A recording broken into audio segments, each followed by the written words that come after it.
पापियों को पाप से शांति।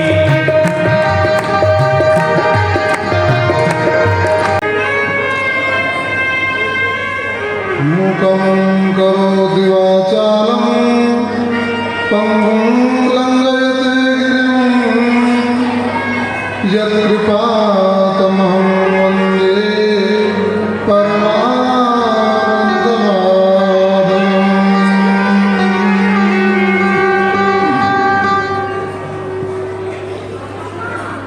यं ब्रह्मा वरुणेन्द्ररुद्रमरुतः स्तुवन्ति दिव्यस्तवे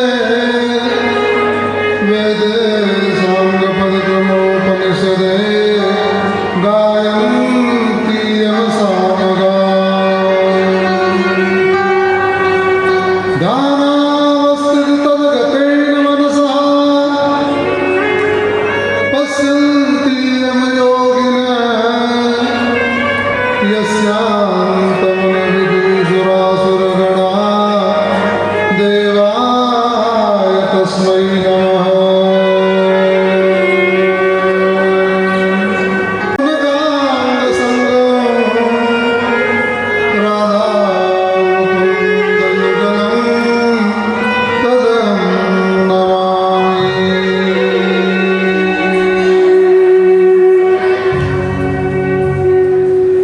या कुन्देन्दुतुषारधवला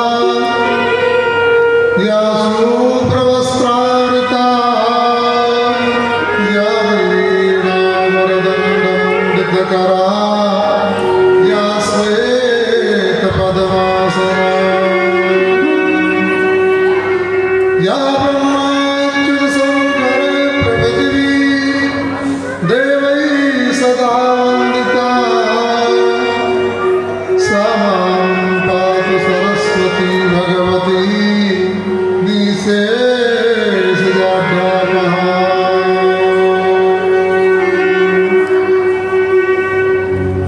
अतुलितबलधामं देवसेनामदेहं दनुजबलकृशां ज्ञानिनाम् अग्रगण्यम् सकलगुणनिधानं वानराणामधीशं रघुपतिप्रियभक्तं वातजातं नमामि। श्रीरघुपतिप्रियभक्तं वातजातं नमामि। गुरुर्ब्रह्मा गुरुर्विष्णु गुरुर्देवो महेश्वरः गुरुर्साक्षात् परं ब्रह्म तस्मै श्री गुरवे नमः।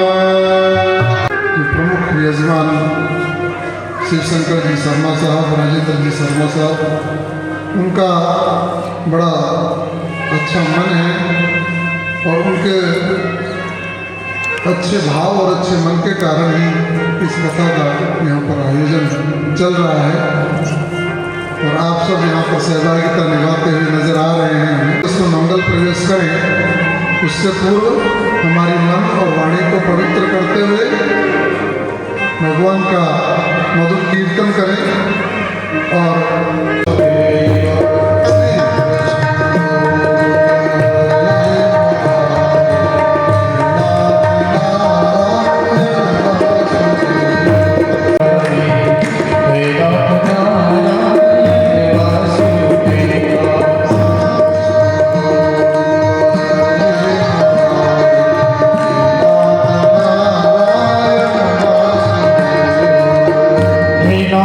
नारायण वासुदेव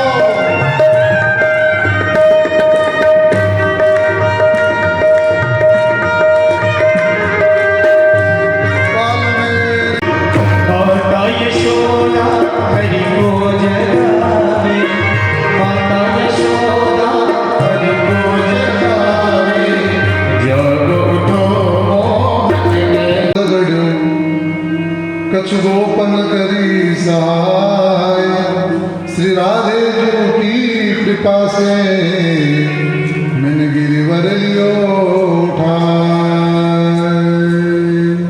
बिना राधा रानी की कृपा के तो संभव नहीं है, इसलिए गोपाल जी भी कहते हैं। और विगत 5 दिवस से राधा रानी जी का भजन नहीं हुआ, इसलिए भजन तो करना जरूरी है। रास रासेश्वरी का आज रास का वर्णन किया है। एक नजर कृपा की कर दो लाडली श्री राधे, एक नजर कृपा की कर दो लाडली सी राधे।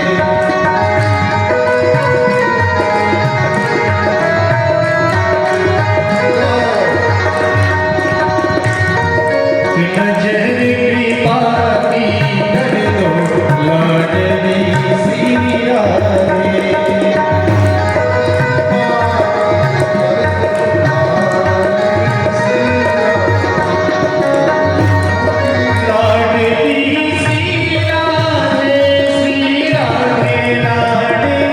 सी राधे।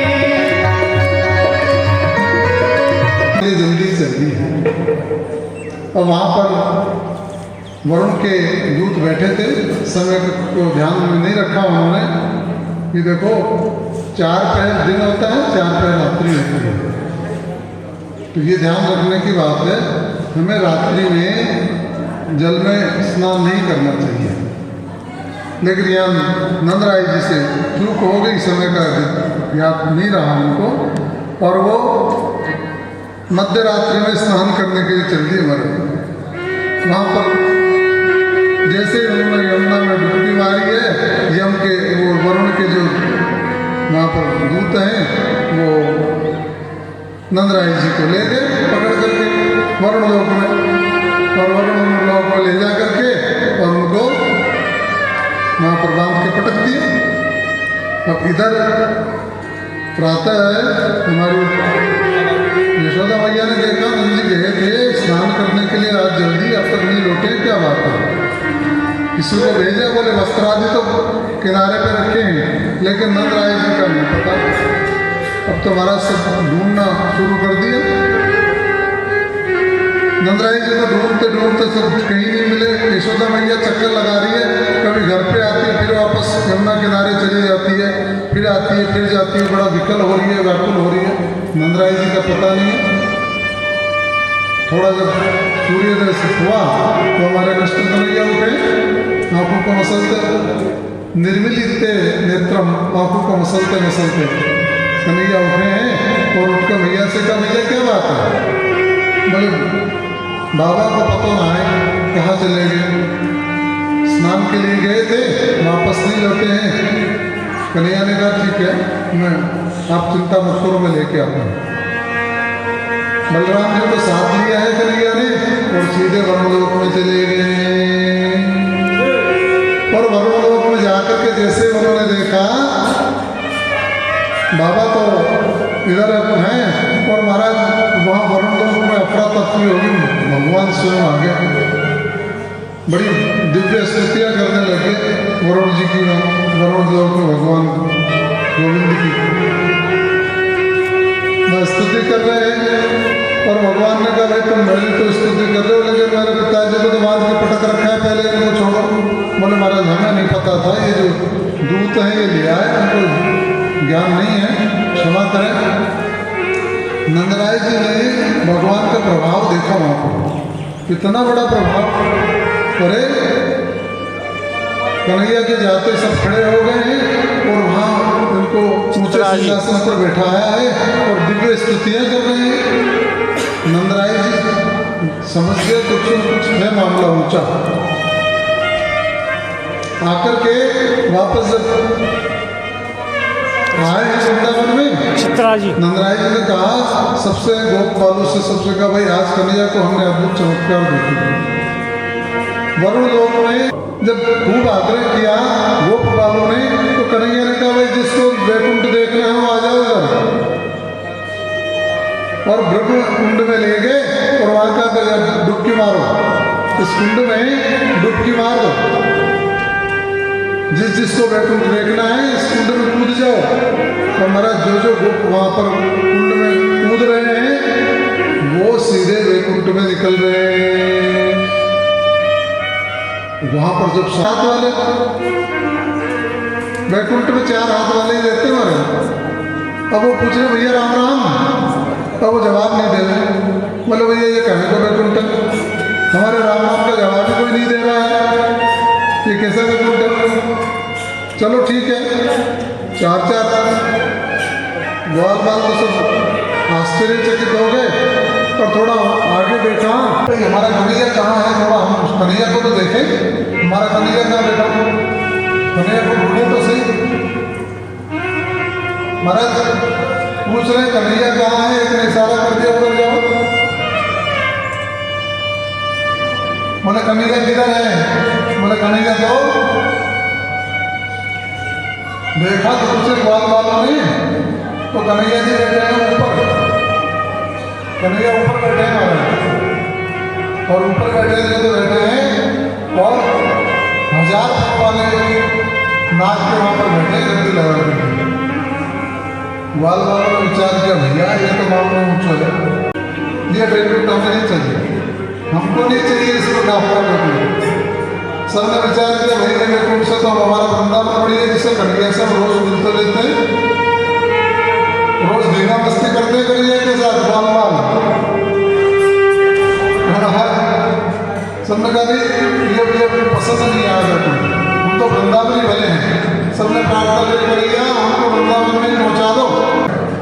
इस प्रकार से भगवान का बड़ा प्रभाव और प्रताप ग्वाल वालों ने देखा। भगवान ने कहा कोई कुछ नहीं, तुमको बोल, अरे तुमने वो स्वप्न देखे हो, स्वप्न देखा है तुमने, ऐसा कोई नहीं है। इस प्रकार से जब कहा उनको, क्योंकि भगवान तो लीला करने के लिए आए हैं ना, ये ग्वाल वालों का आभास और एहसास नहीं होना चाहिए कि हम भगवान स्वयं परमात्मा है। इस प्रकार का आभास कराना नहीं चाहते हमारे गोपाल जी महाराज। तत्पश्चात महाराज चीर हरण के समय गोपियों से जो भगवान ने जो वादा किया था उसको निभाने का समय आ गया। और भगवान ने कहा था समय आने पर तुम्हारे साथ रास करेंगे। अब आज देखिए शरद पूर्णिमा का दिवस आ गया है, आप क्यों आई? और भगवान पातिव्रत्य धर्म का उपदेश देने लगे।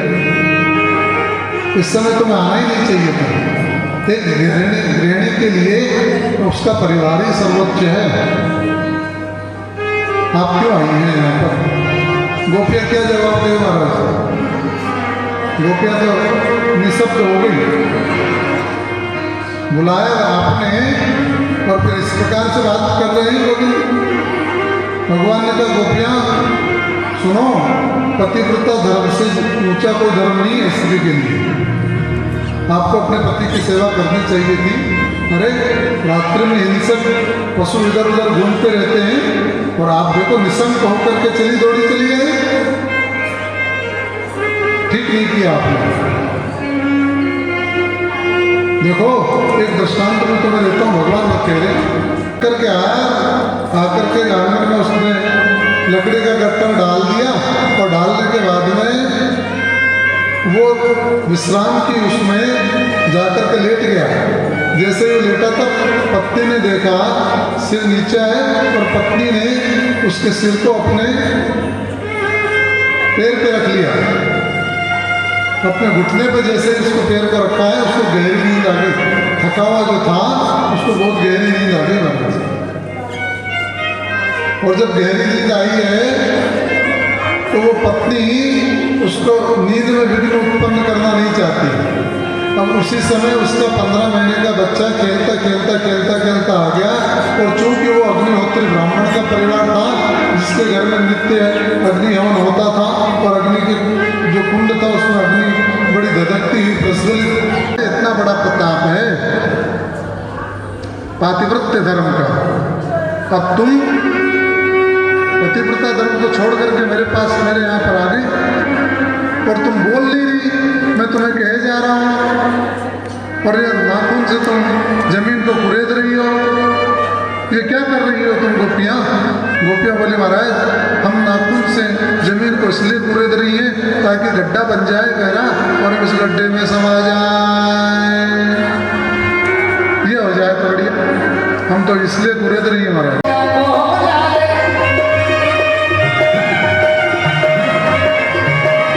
जाकी खोटी चाल ढाल मेरे यशोदा खोटी चाल ढाल मेरे यशोदा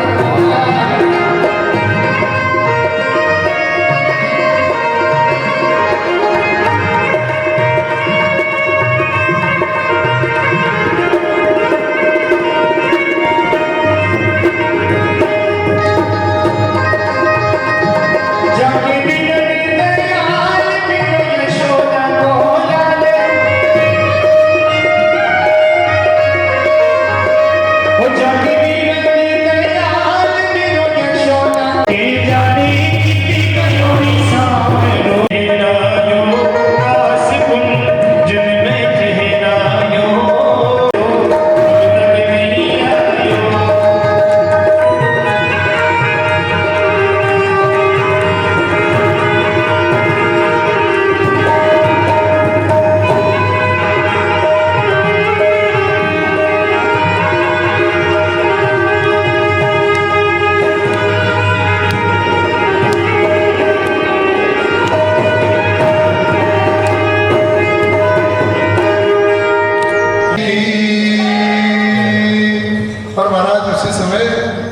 लिखा है और तत्पश्चात यमुना में सबने स्नान किया है और गोविंद ने वहाँ पर वृंदावन में रहकर और भी कई लीलाएं करी।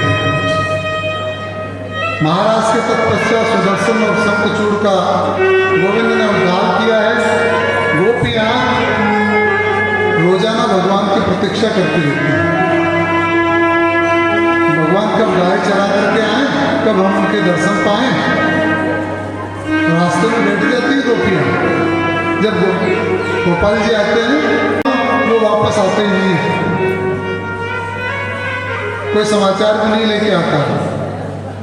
इतने राक्षस मैंने भेजे हैं, बोले देख सुन, आज नारद जी महाराज ने कंस को बता दिया कि वो तो जिसे भ्रम से नंद जी का बेटा मान करके बैठा हुआ है वो यशोदा नंदन नहीं है, वो देवकी नंदन है।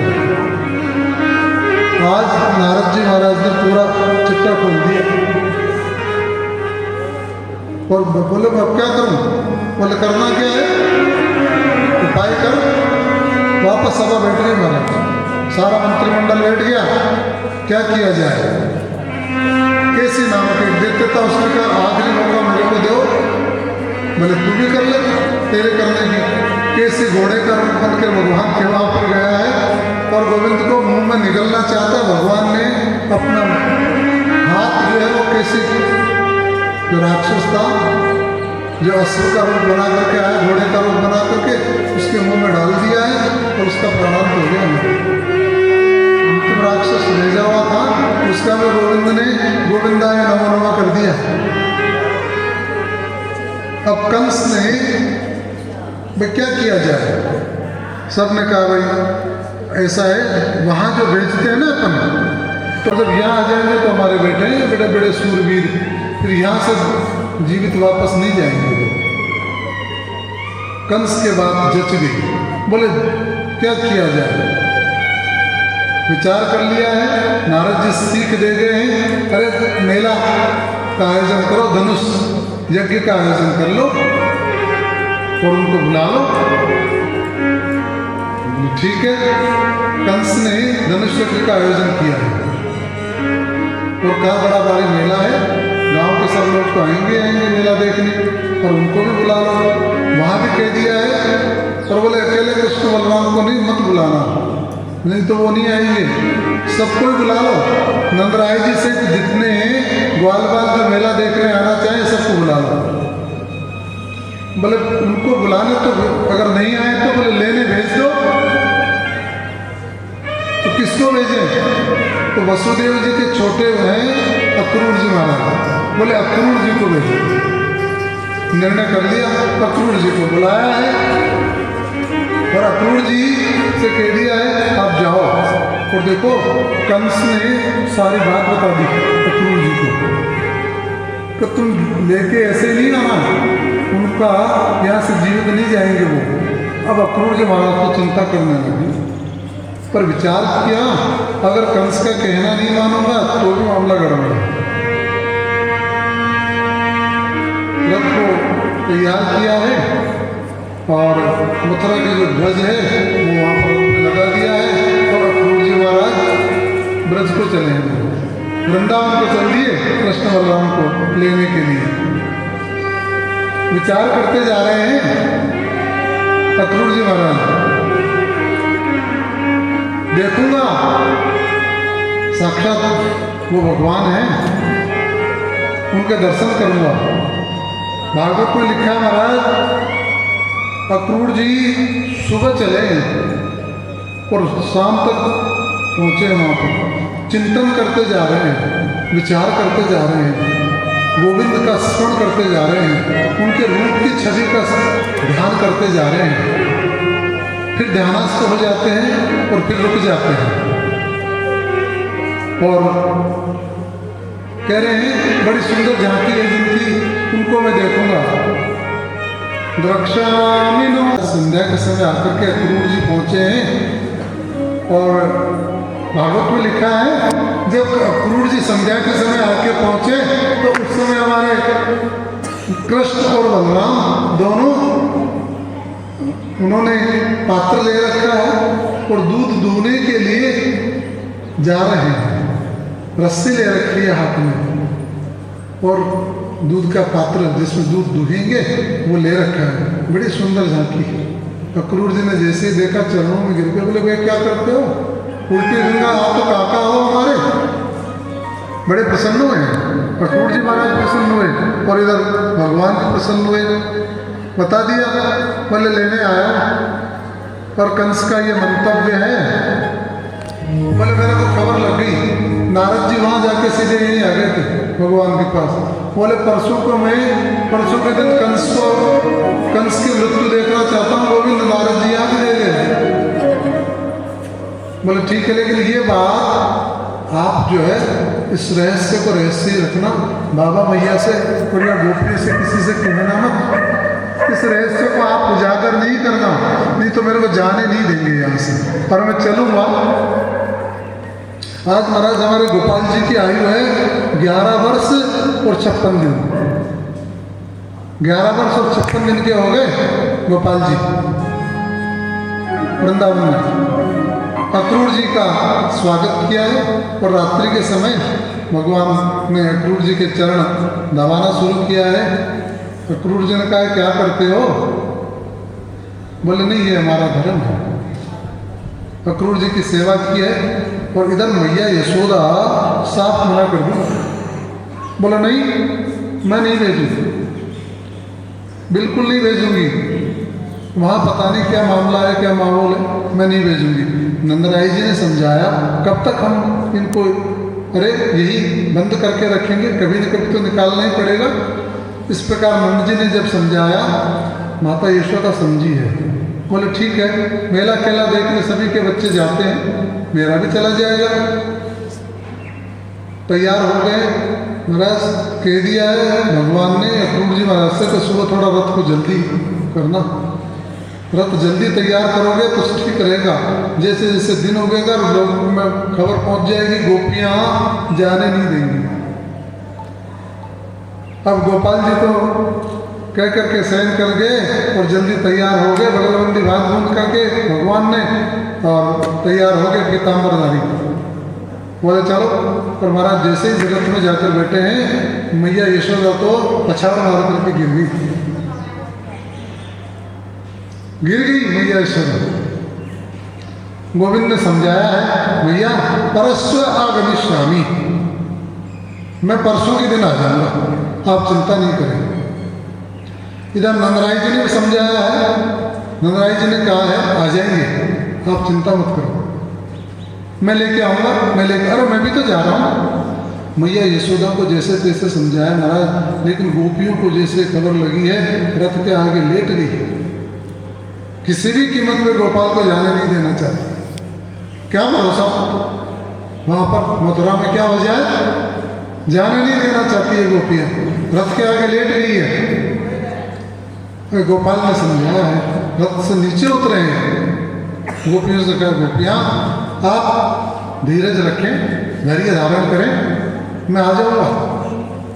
बलदाऊ जी ने कहा है परस्व आगमिष्यामि, परसों के दिन आ जाएंगे। महाराज नंदराय जी के साथ उपनंद भी गए थे, 9 उपनंद हैं, वो उपनंद भी उनके साथ गए हैं, सारे मथुरा में पहले जाके पहुंच गए हैं। और हमारे गोविंद तो धीरे धीरे, क्योंकि अक्रूर जी रथ को धीरे चला रहे हैं, ब्राह्मण बगीचे में जाकर के नंदराय जी रुके हैं और पीछे से कृष्ण और बलराम भी अक्रूर जी के साथ पहुंच गए हैं उस ब्राह्मण बगीचे में जहाँ पर उनको रोके हुए था। अब इधर पूरे मथुरा में ये खबर फैल गई कि पूतना को मारो और आ गया, जिसने पूतना का वध किया है वो आ गया। भगवान जैसे ही पहुंचे हैं 2 घड़ी दिन से इसका आज्ञा ली है नंदराय जी से कहा आप ऐसा है, यूँ करें आप 2 घड़ी दिन से आप आज्ञा अगर कर देते हैं तो हम थोड़ा नगर का भ्रमण करके आ जाए। खबर है स्त्रियाँ चढ़ गई है कटारियों पे और दर्शन करने के लिए कौतूहल है, वहाँ पर दर्शन कौतूहल व्याप्त हो गया। अरे जिसने पूतना का वध किया है, जिसने गोवर्धन को उठा लिया और जिसने कंस के इतने राक्षसों को मारा है वो आ गया, उसको देखे तो सही वो कैसा। वहां पर भगवान चले जा रहे हैं मथुरा के राजपथ पर, जैसे जैसे गोविंद आगे बढ़े हैं एक रजक मिल गया, धोबी। वो धोबी जैसे मिला है और ग्वाल वालों ने कन्हैया से कह दिया था, भाई कन्हैया तेरे तो बड़े ठाट बाट हैं, यहाँ पर भी हमने देखा है, सब देख रहे हैं इधर कन्हैया किसकी तरफ हाथ मिला रहे हैं, किसी ये कर रहे हैं, किसी की तरफ ऐसा कर रहे हैं। और वहाँ पर ग्वाल वालों ने कहा कन्हैया तेरे तो भाई सब जगह बड़े ठाट हैं। बोले ठाट क्यों नहीं होंगे, मेरे मामा का घर है मथुरा, मामा का है ना। बोले मेरे मामा का है मामला, तो भैया स्वागत तो होएगा ही हमारा, इसमें तो क्या बात है। बोले तू हमसे कह देता पहले तो हम भी थोड़े से कपड़े वपड़े अच्छे पहन करके आते। बोले अच्छा ये बात है, ठीक है इसकी व्यवस्था करते हैं। रजत को जैसे देखा है पोटली लेकर जा रहा है, हर कंस का धोबी है। कहा सुन हमारे मामा जी का मामला है और तुम्हारे पास जो है ये वस्त्रादि, ये राजसी वस्त्र हैं, थोड़ा हमें भी दे दो। रजत ने कहा तुम ग्वारिया हो, गांव के रहने वाले हो, तुम्हें शर्म नहीं है बात करने का, किससे बात कर रहे हो, ये महाराज कंस के वस्त्र हैं। बोले महाराज कंस तो हमारे मामा लगते हैं, हमारा भी अधिकार है कुछ तो। रजत ने दुर्वचन कहना शुरू कर दिया। जब दुर्वचन ज्यादा कहना रजत बोला है तो भगवान ने रजकत से करा ग्रहण सिर काया पातियत, एक उसके भगवान ने हाथ से एक चपेट मारी है और काया दपातियत, जिस प्रकार से गुट्टा होता है गुट्टा और वो टूट जाता है ऐसे उसका सिर धड़ से अलग हो गया हमारा। वहीं पर प्रथम परिचय दे दिया, मथुरा में प्रथम परिचय भगवान का धोबी के यहाँ पर परिचय दिया है। अब वो वस्त्र ले लिए उन्होंने, वस्त्र जैसे ही लिए हैं ग्वाल वालों को वस्त्र दे दिए, और वस्त्र महाराज में तो बड़े बड़े वस्त्र थे। बोले कन्हैया ये वस्त्र तो अच्छे हैं लेकिन थोड़े हैं बेतरतीब, ऊंचे नीचे थोड़े ज़्यादा ऊंचे हैं, बड़े हैं, वो तो राजाओं के वस्त्र थे। बोले इसको भी ठीक करेंगे। वहाँ पर महाराज एक आगे दर्जी हैं, वो दर्जी वहाँ पर मिला है, भगवान ने सेवक है, बोले महाराज आप थोड़ी देर का समय दे दो, मेरे पास पूरी टीम है और ये सेवा मैं कर दूँ, आपके वस्त्र आदि बढ़िया ठीक ठीक। बोले विलम्बन भाई हमें 2 बड़ी दिन से ऐसा है इनका। मिथिलापुरी में मिथिला की स्त्रियां भगवान जब जा रहे हैं ना लक्ष्मण जी के साथ, तो मिथिला की स्त्रियों ने भी उनके सौंदर्य की प्रशंसा करी है, क्या सुंदर स्वरूप है राघवेंद्र सरकार का। लेकिन वहाँ भगवान ने ऊंची गर्दन नहीं करी है। अब मिथिलापुरी की स्त्रियां कह रही है अगर ये इनको ऊपर नहीं दिखाया हमने तो हमारा धिक्कार है। मिथिलापुरी की सुंदरियां कह रही कि हम धिक्कार है हमें, तो आपस में एक अटारी से दूसरी अटारी पे बैठी बैठी बात कर रही है। बोले तुमने देखा है कौन जा रहे हैं जानती हो? तो दूसरी स्त्री कह रही कहाँ हाँ जानती हो, कैसे नहीं जानती हो? लक्ष्मण जी ने कहा महाराज देखो अपने को जानती है, एक बार आप कहो तो मैं थोड़ा तनिक ऊपर निगाह करके देख लूँ। राघवेंद्र सरकार ने कहा नहीं लक्ष्मण, हाँ नहीं देखना, नहीं देखा, नहीं देखा तो भाई तो देख ही नहीं रहे। अब सुंदरियों में तो कौतूहल होता है, नहीं देख रहे तो फिर तीसरी बोली अरे नाम बता दिया, राम लखन दशरथ के डोटा, ये तो वो है राम और लक्ष्मण जी का नाम। बोले महाराज नाम भी जानती है ये तो। लक्ष्मण जी तो चाहते बोले मैं देख लूँ क्या थोड़ा कौन है जो अपने को जान रही है, ये कौन है, आप कहो तो मैं थोड़ा देख लूँ। बोले लक्ष्मण बिल्कुल नहीं देखना, चलते रहो। महाराज स्त्रियों ने तो बोले इनकी नाम की क्या क्या हम तो इनके पिता तक को जानते हैं। सहज सुभाव सुभग तन गोरे,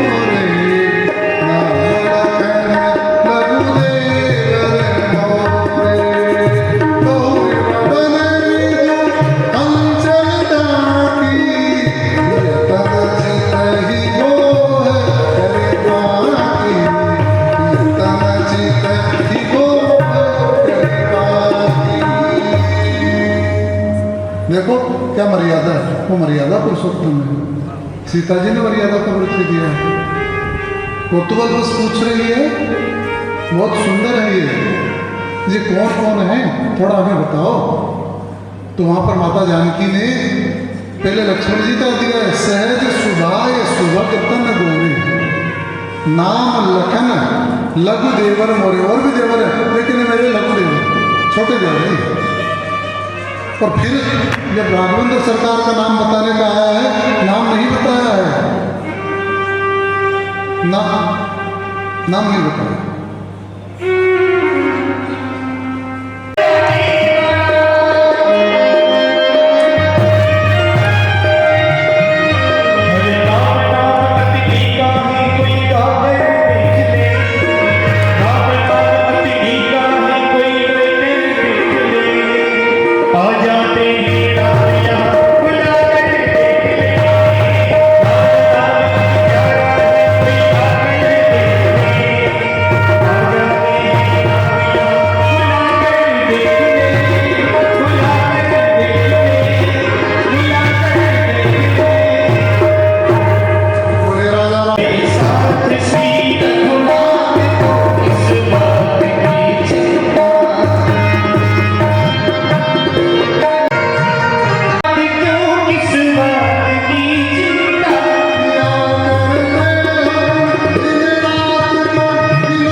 मौत तो आके संदेश दे रही है, लेकिन ममता नहीं छोड़ती,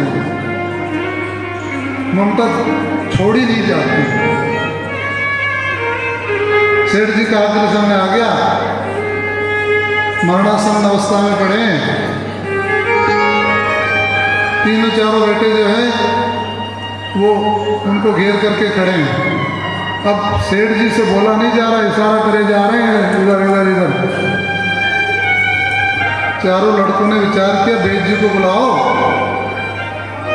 कैसे भी करके सेठ जी बोल जाएं, क्योंकि गड़ा हुआ धन बता के जाना चाह रहे हैं। अभी इनके जाने का अंतिम समय आ गया और ये धन बता के जाएंगे इन्हें, पर कहाँ है ये तो बता दें। महाराज वेद जी को बुलाया, बोले वेद जी चाहे कितनी फीस ले लो, बोले 20,000 रुपये लगेंगे, बुलवा तो दूंगा मैं।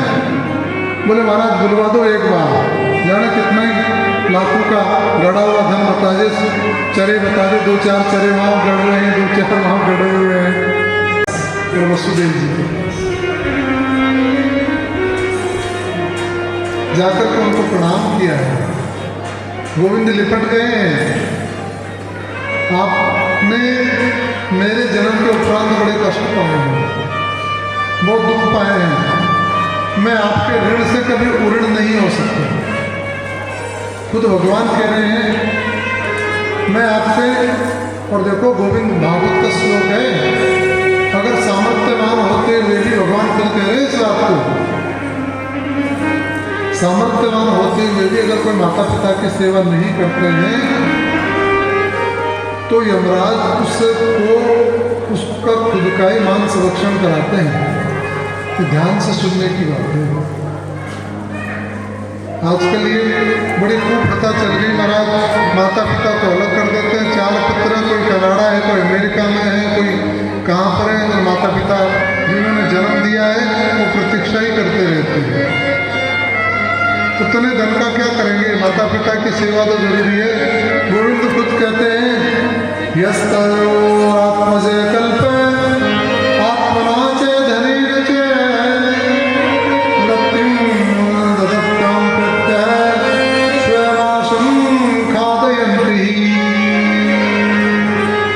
यमराज उस व्यक्ति को खुद का ही मांस खिलाते हैं, यमदूत। इसलिए माता पिता की सेवा करना परम धर्म है। भागवत में भगवान ने माता पिता कहा है आपसे ऋण नहीं हो सकता, मैं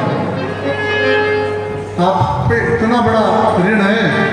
और महाराज वृद्धाश्रम में नहीं छोड़ना चाहिए माता पिता को, सब कुछ भूल जाओ लेकिन माता पिता को मत भूलो। माता पिता की सेवा सबसे बड़ी है। फिर भूल जो सब कुछ मगर माँ बाप में मत भूल जो, भूल जो सब कुछ मगर माँ बाप ने मत भूल जो। माँ बाप को की बात में मत भूल जो, कर जो घड़ो माँ बाप को की बात ने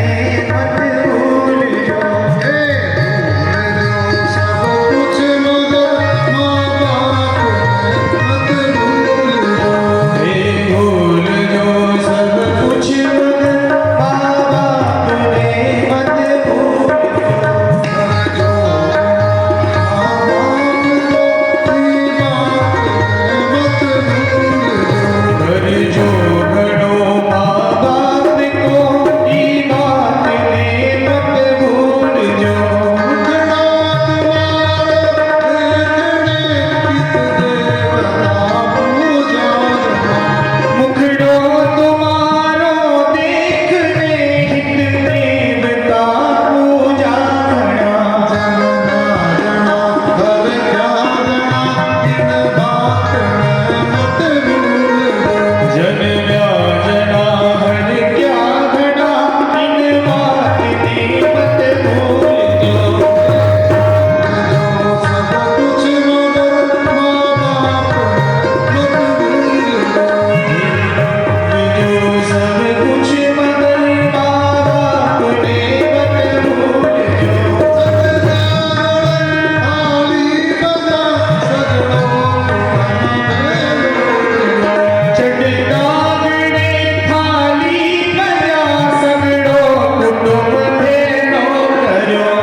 ग्वाल बाल सब करत कलाल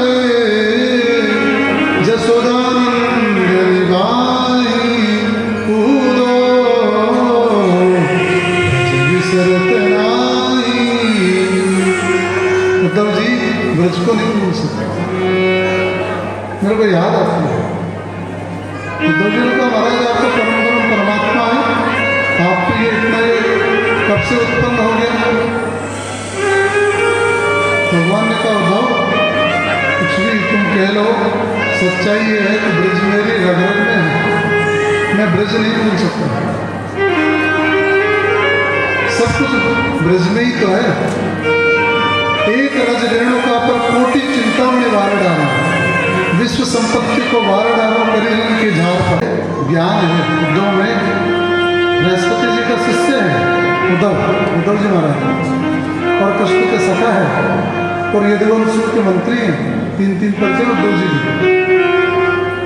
उद्धव जी ने कहा ठीक है महाराज मैं जाता हूँ। भगवान ने कहा ऐसा कोई नहीं सुनेगा,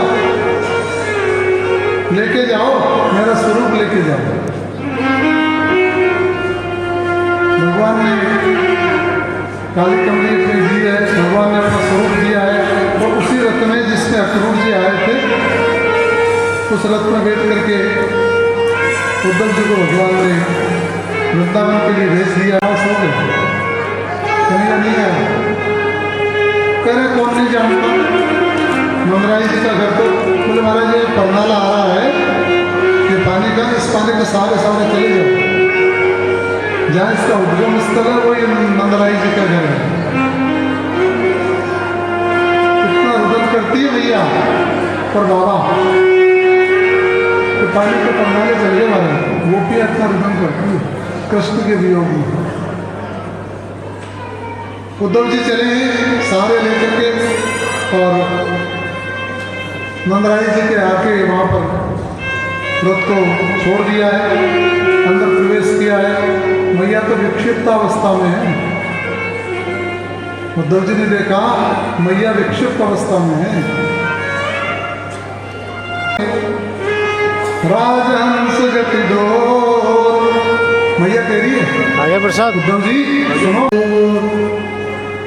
उद्धव जी कब देखूंगी रामकृष्ण की जोड़ी को? निमिष निमिष मोहि जगरते। उद्धव जी सुनो, भगवान तुम कहते हो ना बहुत लीला करी है, और मेरे से तो झगड़ा करते थे। निमिष निमिष मोह जगरते थोड़े दद के कान, इरन कब देखूं चोर चोर ददिखा। कब देखूंगी ये बताओ आप? तो ये उपदेश तो छोड़ो, उसको तो उद्धव जी एक बार तो गजब हो गया। उद्धव पय उपन लग्यो, दूध पड़ने लग गया। मैं तज दौड़ी पीछे से मेरो लला, दधि तो बाजन भंग।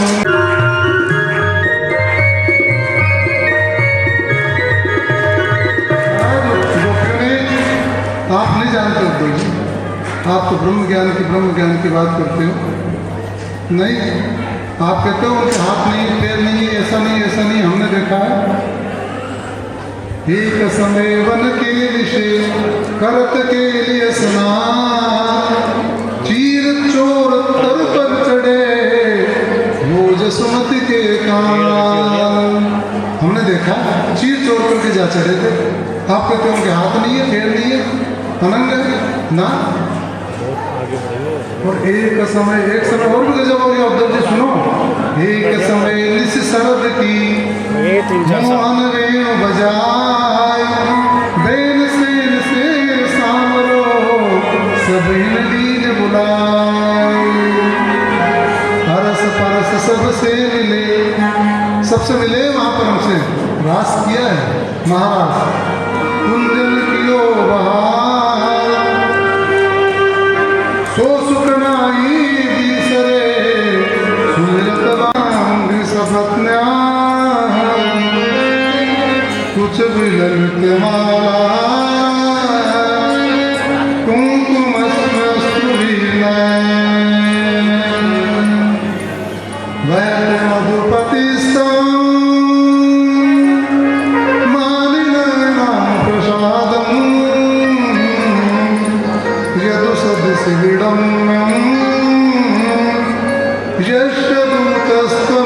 मिले तुम उसी कपटी कृष्ण के प्रसाद कमलारोहम विप्र प्रसाद अजिताजितो हम विप्र प्रसाद मम राम नाम। ब्राह्मणों पे संकट नहीं करते। भगवान ने बलदाव जी से कहा अब की और ब्राह्मणों को बैठा करके आया, चलो यहाँ से मथुरा को छोड़ो। भगवान ने विश्वकर्मा जी को द्वारिकापुरी बसाने का आदेश दिया है और भगवान पहाड़ी पर चढ़ गए हैं।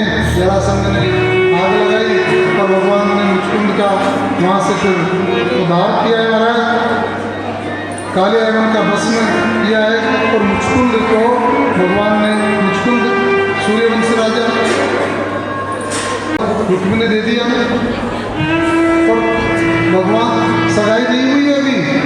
रुक्मिणी वैसे ही गया है और शिशुपाल से कहते आ जाए तो मेरी बहन इससे शादी कर लेना, आ जा परसों के दिन आ जा। रुक्मिणी को जैसे पता लगा है महाराज 7 श्लोकों में भगवान को प्रणय निवेदन करके वे जाए।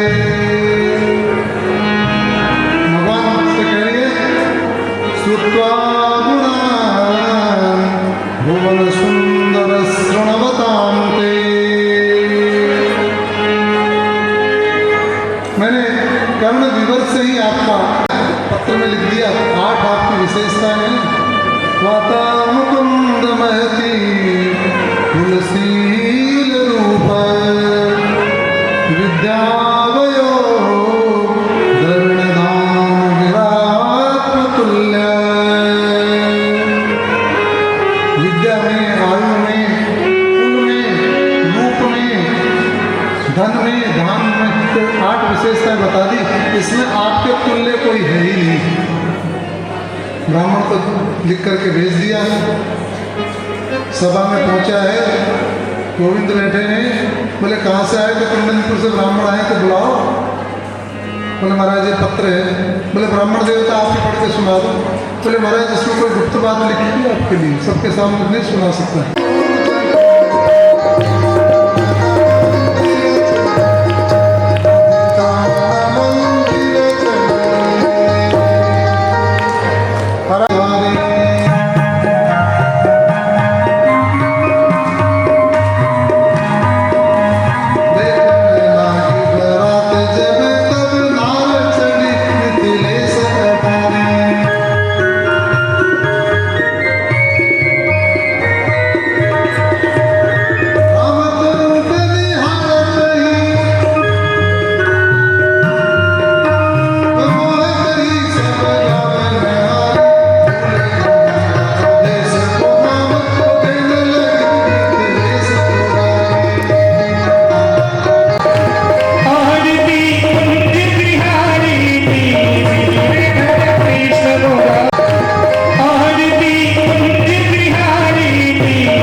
से